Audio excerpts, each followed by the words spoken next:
Hello and welcome to my channel. In this video I'm going to do a charcoal drawing of a zebra, and I'm going to use woodless charcoal pencils, willow charcoal and some charcoal powder. So here I'm going to use a trick that I often use when I have a darker background. I'm going to try to increase the contrast between the main subject and the background by making some parts of the background darker and some lighter, depending on the amount of value in that part of the body of the main subject. I'm doing the sketch with a graphite pencil, and then I'm going to switch to charcoal. The paper I'm working on is a Master's Touch drawing paper, about 8 × 11 inches in size. And as for the pencils, I'm going to use Master's Touch woodless charcoal pencils and some other tools. So I start by putting down some charcoal powder. I create this charcoal powder by sharpening my pencils, and now I'm going to do some blending. First I'm going to blend with my finger, and later I'm going to use brushes and other tools. I love using my finger as a blending tool when I blend these larger areas, especially darker areas, because when you blend it with your finger, it really pushes that charcoal into the paper and allows you to create those really dark areas. Here on the top of the head, the zebra has a mane, and it's of darker color, it's black I think. And for that I'm going to use a soft charcoal pencil to make it stand out against the background. Here also I'm going to make the background a little bit lighter so that that darker mane would stand out against the background. So remember what I said, I will always try to create some kind of a contrast between the background and the main subject. I'm adding a little bit more charcoal here, and then I'm going to do some more blending. And in those areas where I need a smoother, more gradual transition, I'm going to use a brush. And in those darker areas where I need to push in that charcoal, I'm going to use my finger. So here I'm adding more charcoal to the side, on the left and at the top. Because charcoal is so easy to smudge, it's also important to work in a certain order. And if you're right-handed like me, you're going to want to work from left to right and from top to bottom to minimize the amount of smudging.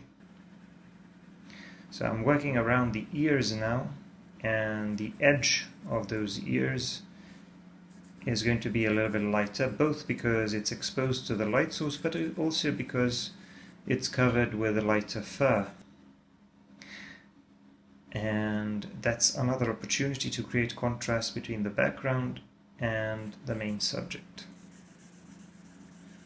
Here I'm using willow charcoal to work on the background, and the reason why I use charcoal powder for backgrounds is not only because it's quick, but because it doesn't create texture. Another thing that you can use instead of a charcoal pencil, which would create some lines and some texture, is willow charcoal, because willow charcoal doesn't really stick to the surface of the paper, and you can easily move it around, kind of like if you were painting in watercolor, because that's how easy it is to move charcoal when you apply it with willow charcoal, this natural charcoal. And it's easier to control the amount of value by adding or taking away value. So I like to use a combination of charcoal powder and willow charcoal because it gives me both precision when I work around the edges, but it also gives me control when I want to reduce or increase the amount of value. Compressed charcoal from charcoal pencils that I use to create charcoal powder is darker than the willow charcoal, so when I combine it with willow charcoal, I can make some really nice transitions from darker areas to the slightly lighter areas of that darker background. As for the ear, as you can see, it was very important for me to create a nice clean edge between the background and the ear, a strong contrast between those lighter parts of the fur on the ear and the background. I am still going to refine it a little bit with erasers. And now I'm using a Kohinoor eraser and a pencil to pull some lighter details on the top of that ear. I'm going to clean up the upper edge, which is facing up, facing towards the light source. And I'm also going to add some texture to it. I'm going to add some of these smaller hairs because there are some hairs around the edge, and also some hairs on the inner side or inner part of that ear, covering that inner part of the earlobe. These are going to appear a bit darker here because that whole part of the ear is in the shadow, but I do want the top of the tip of the ear, the top part of it, to stand out against the background and to be very light, to be a very light value. So here I'm starting to work on these stripes. Zebras are not particularly complex subjects, I would say. The only thing that really makes them complex are these stripes. There are a whole bunch of these stripes, and I'm going to have to be a little bit careful about how I draw them and where I position them. And another interesting thing about them is that they have fairly clean edges. So normally when you draw furry animals and they have stripes or spots, the edges of those stripes or spots are going to appear very irregular, like jagged edges, jagged lines, because of all the small hairs. Here, because the hair is so short, these stripes are going to appear almost like clean lines, almost as though they were painted on. And I will want to create fairly clean edges between those areas of lighter fur and those darker stripes. Sometimes I will break that rule and I will soften the edge a little bit, as I'm doing here on this part of the body to the left, because I want that part of the body to be slightly out of focus. I want cleaner edges, more texture, more contrast on the head. And the rest of the body can kind of fade into that dark background a little bit, and I can have slightly blurrier edges there and less contrast. So this is another trick that I can use to attract viewers' attention and focus towards the most important part of this portrait, which is the head. That said, I still need to draw this part of the body here, and I need to draw all of these stripes, even though, like I said, I will try to reduce the amount of contrast and make the edges just a little bit softer so that it doesn't attract as much attention. Most of the time I try to work with a very sharp charcoal pencil. Let me say a few words about those charcoal pencils I'm using. So it's a relatively cheap brand, but they work pretty well. I tend to prefer woodless charcoal pencils. The brands that I worked with, and I worked with a couple of different ones, they tended to be easier to sharpen than regular charcoal pencils. It's all charcoal, just covered with a plastic foil. And I have two grades, medium and soft. And I tend to use the medium for the biggest part of the drawing process, while I tend to use the soft charcoal pencil to emphasize some of the darkest shadow areas. So here I'm blending a little bit more of the background, and you can see how I'm manipulating the amount of value in the background, sometimes making the background appear a little bit darker, sometimes I'm making it appear a bit lighter. These are very subtle transitions, but they're enough to create contrast with different parts of the main subject's body. So for example, look at that top of the mane there at the top of the head. Because it's so dark, it wouldn't really stand out if I made the background really dark. So I made that part around the top of the head just a little bit lighter, but then again around the ears I need a lot of contrast, so I made the I made the background a bit darker around the tip of the ears. So I'm always looking for a way to establish that contrast, so that I would contrast in value, so that I could make my main subject pop out of the paper, pop out of that background. as for the quality of the paper, just like the quality of my pencils, it's nothing special, and I find that in general, when working with charcoal, paper isn't really that important because almost any type of paper works with charcoal. It's just that I tend to prefer paper that's a little bit thicker and that is neither too smooth nor too rough. Generally, the papers I use are a little bit more on the smoother side, but I would say neither too smooth nor too rough. So here I'm doing the same thing on the ear on the right that I did on the left side, cleaning up the edge, adding some of these smaller, finer hairs, except for the fact that this one will be a little bit lighter because it's more exposed to the light source. If you look at the light source in my reference, which will be in the description if you want to check it out, you will see that the right side of the zebra's head and body is more exposed to the light source. So the light source, I'd say, is coming more from above and from the right. I'm moving on with some more of these smaller stripes, and they seem to be forming circular shapes around the ears and then kind of extending down or stretching down the length of the zebra's face. And at the top of the head, in the forehead area, all of these stripes, they kind of join into one spot, one darker spot on the forehead. That's at least the way I see it. Every time I draw a different animal, that's an opportunity for me to learn a little bit about its anatomy. You can't know everything, obviously, but sometimes you can use the previous experience from drawing similar animals to fill in the gaps. Because I imagine that zebras are very similar to horses, so I'm gonna expect some parts of the anatomy to be similar to that of a horse, even when I can't really make them out that well in the reference. I'm doing the eye here, and you can see a nice catchlight, a nice lighter area in the top part of the eye, which stands out against the pupil and the eyelashes.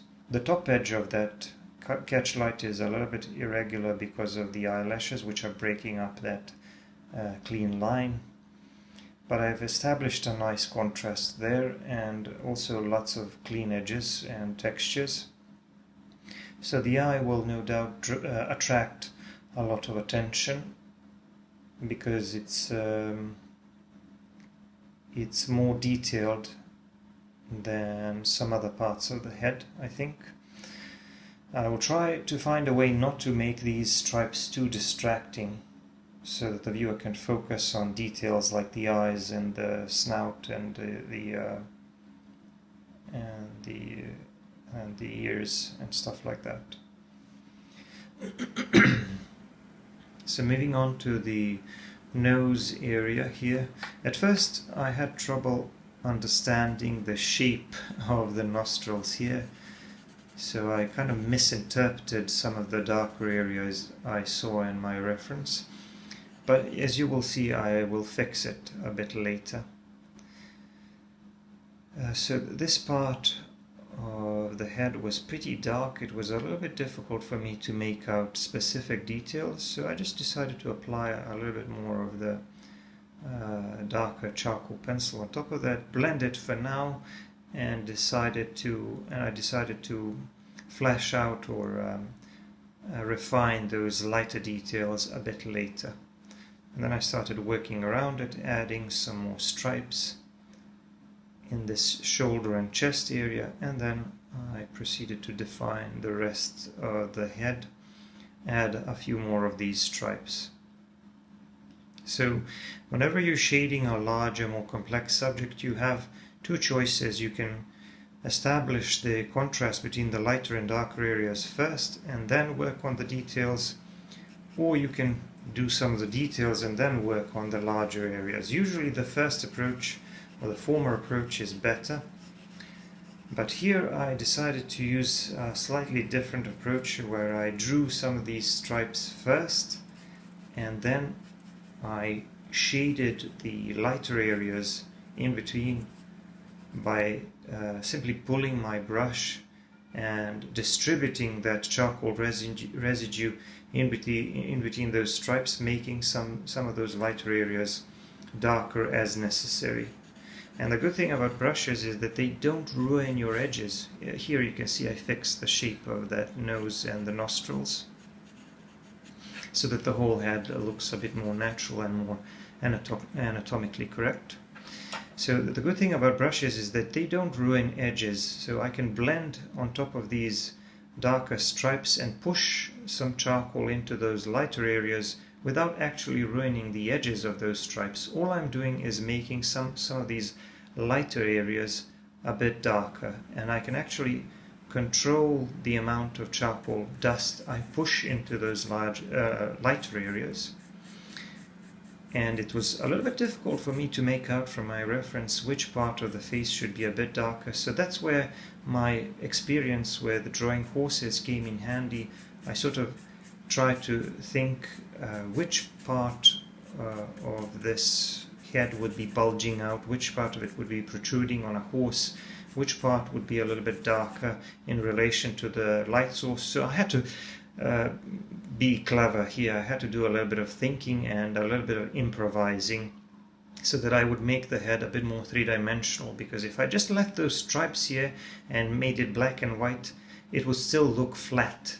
So in addition to the stripes, I still need the shading. I need to establish those shadow areas so that I could explain the transition between that cheek area and the jaw, and so that I could establish the contrast between the shadow side of the head and the lighter side of the head, so that the whole thing would appear more three-dimensional. So that's not easy, even though sometimes a subject can appear easy or simple enough to draw.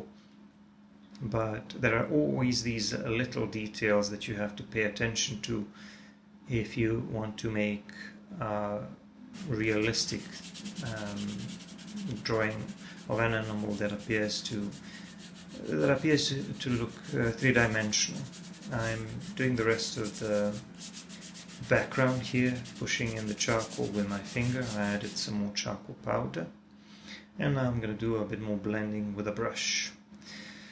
So I like to use a combination of different blending tools, and now I switch to a larger round brush, because when you want to smooth out these larger areas, I feel like this brush does a great job and really removes these textures and uneven amount of value when I want to make smoother transitions. So I'm refining the edges on some parts of the body now using a sharp pencil, and now I'm going to put in some final details using a pencil eraser. Like I said, I'm using a Kohinoor pencil eraser, and the convenient thing about it is that you can use it just like a pencil, except that you're using it to pull lighter marks. So I pulled some lighter details on the nostrils. I cleaned up some of the edges elsewhere on the nose, on the head, and I added some smaller details around the mouth, some of these smaller, finer hairs and things like that. So mostly just refining some of the details, cleaning up some of the edges, putting down some finishing touches. I also made the mane at the top a little bit larger. I felt like I needed a bit more hair there, and always I kept going back and resharpening my pencil to clean up the edges of some of these stripes. This is a good time for me to remind you to subscribe to my channel if you haven't already. Give me a like and comment. The drawing is now done. I'm going to put my signature in the lower right corner, and I'm going to draw my signature with a Tombow Mono 0 eraser. I don't need the signature to be super clean and super neat, as long as it's there. And now I'm done. Thanks for watching, and if you want to see longer videos and more content, well then you should check out my Patreon. I'm going to see you in the next one. Bye for now.